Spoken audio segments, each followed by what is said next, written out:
Khan city படத்தில் நானும் ஒரு கேரக்டர் பண்ணியிருக்கேங்கிறத விட அந்த கேரக்டருக்கு செலக்ட் பண்ண இயக்குனர் அவர்களுக்கு என்னுடைய அன்பான நன்றிகள். ஏன்னா இப்போ அந்த படத்தில் அண்ணன் சொன்ன மாதிரி தான், நம்ம கணேசன் எல்லாம் சொல்லிட்டு போன மாதிரி நம்ம தம்பி கேமராமேன் தம்பிலாம் அந்த பிகினிங்கில் தான் சொல்லுவாப்பில் அதான் உண்மை. அப்போ நான் இறங்கும்போதே அப்படி உள்ளே இறங்கி போகும்போதே எனக்கு ஒரு சின்ன அப்படி எல்லாம் ஒரு நம்ம ஷூட்டிங் வந்திருக்கும் போது நம்மள ஏதோ காலேஜுக்கு வந்துட்டு போல இருக்குது. எல்லாம் யங்ஸ்டராக அப்படி போயிட்டே இருக்காங்க. நான் ஒரு ஆள் தான் கொஞ்சம் அப்படி முடியெல்லாம் கொஞ்சம் நிறச்சால் தான் நான் ஒரு ஆள் தான் நினைக்கிறேன். அதில் அப்படியே பார்க்கும்போது அப்புறம் டேரக்டரை கேட்டேன், தெரியுமா இது கரெக்டாக தான் செலக்ட் பண்ணிருக்கீங்களா? இல்லை என்ன சொல்லு, இந்த கேரக்டர் அது நீங்கள் தான் பண்ணணும் அப்படின்னு சொல்லி நான் கதை எழுதும்போதே உங்களை வச்சு தான் எழுதினேன் அப்படின்னாரு. அதற்கு மீண்டும் இயக்குனர் அவர்களுக்கு என்னுடைய அன்பான நன்றி. அப்புறம் ஹீரோ சார், அந்த படம் வந்து நம்ம அர்ஜுன் தாஸ் சாருக்கு வந்து இந்த படம் கண்டிப்பாக ஒரு மிகப்பெரிய ஒரு வெற்றி படம் சார், அதில் மாற்று கருத்து இல்லை. ஏன்னா அதில் அவர் கூட நான் நடிக்கும்போது அது கதை சொல்லக்கூடாது இருந்தாலும் ஆமாம் பல கேரக்டரில் வருவார் என்ன.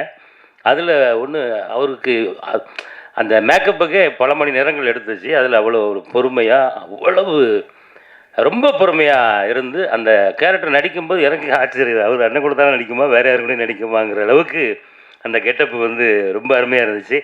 கண்டிப்பாக மக்கள் மனசில் அது நிற்கும். தொடர்ந்து இன்னும் நிறைய வெற்றி படங்கள் உங்களுக்கு தேடி வரணும், என்னுடைய வாழ்த்துக்கள். அப்புறம் எங்கள் அம்மா, எங்கள் அன்பு சகோதரி அம்மா வடிவகிருஷ்ணி அம்மா, அவங்க வந்தோடனே சொல்லிட்டாங்க, யார் அண்ணாச்சியோட தம்பியா அப்படின்னு சொல்லி வந்தோடனே கேட்டாங்க. இல்லைம்மா ஒரு படத்துக்கு மீசை எடுத்துக்கிட்டேன் அப்படின்னு. ஏன் நல்லா இருக்க இதை அப்படியே மெயின்டைன் பண்ணுங்க அப்படின்னு அவளை அம்மாவுக்கு என்னுடைய நன்றி. ஹீரோயினுக்கு என்னுடைய வாழ்த்துக்கள். பாபு வணக்கம். அப்புறம் ஆடியோ லஞ்சுக்கில் வரீங்களா, ஆச்சரியமாக இருக்குது. ஏன்னா வாழ்த்துக்கள். மற்றபடி அண்ணன் எல்லாருக்குமே, நம்ம அண்ணன் எல்லாருக்கும் வாழ்த்துக்கள். நம்ம டான்ஸ் மாஸ்டர் பின்னாடி போய் உட்காந்துருந்தீங்களே, முன்னாடி வந்து உட்காரலாம்ல. அப்புறம் நான் தான் முன்னாடி உட்கார வச்சுருக்கேன். இந்த படம் மிகப்பெரிய வெற்றி பெறணும். பவர் ஹவுஸ் பிக்சர்ஸ் அப்படின்னு சொல்லி பவரில் கை வச்சுருக்கீங்க அப்படி தானே? பவரில் கை வச்சது காரணம் நீங்கள் தான் போல் இருக்கு இல்லையா? அப்போ இப்போ எங்கே பார்த்தாலும் பவரை பற்றி தான் பேசிகிட்டு இருக்காங்க. அதனால் பவர்ஃபுல்லான ஒரு படம் பவரான நேரத்தில், பவர் கட் ஆகிட்டு இருக்கிற இந்த நேரத்தில் வர்றது பவர்ஃபுல்லான ஒரு வெற்றி நமக்கு கன்ஃபார்ம் அப்படிங்கிற வாழ்த்தி விடைபெறுகிறேன். நன்றி, வணக்கம். அம்மா இங்கே பேசின போதுமா, நீங்கள் கவனிங்க. எல்லாருக்கும் வணக்கம். இந்த படத்தில் வாய்ப்பு கொடுத்த ஹரிஷுக்கு, அப்புறம் ப்ரொடியூசர்ஸ் அண்ட் டீமுக்கு எல்லாருக்கும் நான் நன்றி தெரிவிச்சுக்கிறேன். அர்ஜுன் தாஸ் நல்ல நண்பராகிட்டாப்புல, கண்டினியூவாக படம் பண்ணும்போது எதுவும் படத்தில் ஹீரோனி கூட வேணாம், அவர் யோகி பாபு இருந்தால் போதுன்னு எல்லாத்தையும் சொல்லிக்கிறீங்க, ரொம்ப நன்றி. அப்புறம் எங்கள் வீட்டு கணேசன் எங்கே போயிட்டார், வெளியே போயிட்டாரா? ஏன்னா அவர் சொன்ன மாதிரி வீட்டு கணேசன் சொன்ன மாதிரி ரொம்ப என்டர்டைன்மெண்ட்டான ஒரு படம் தான் அது.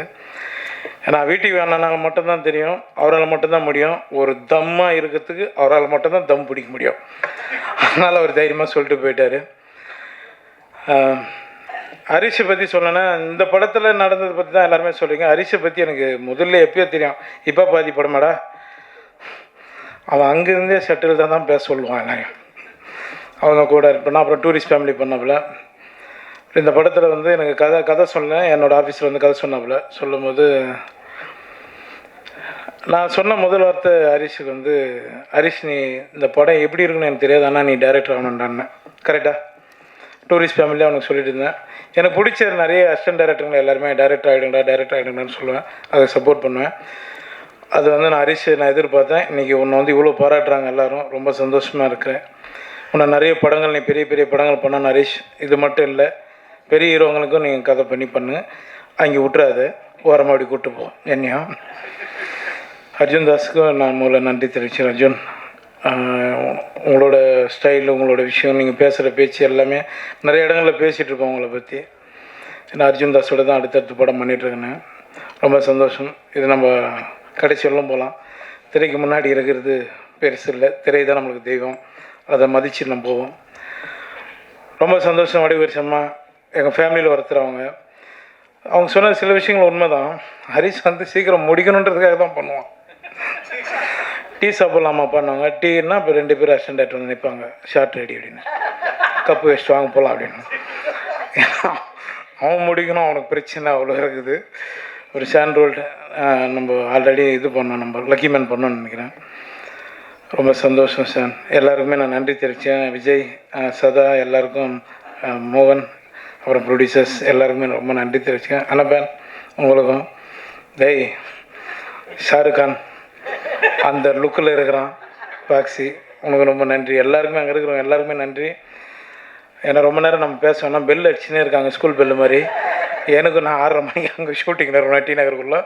ரொம்ப சந்தோஷம். இந்த படம் வெற்றி அடைய நான் முருகப்பெருமானை வேண்டிக்கிறேன். ரொம்ப நன்றி எல்லாருக்கும், ரொம்ப நன்றி. தேங்க்யூ.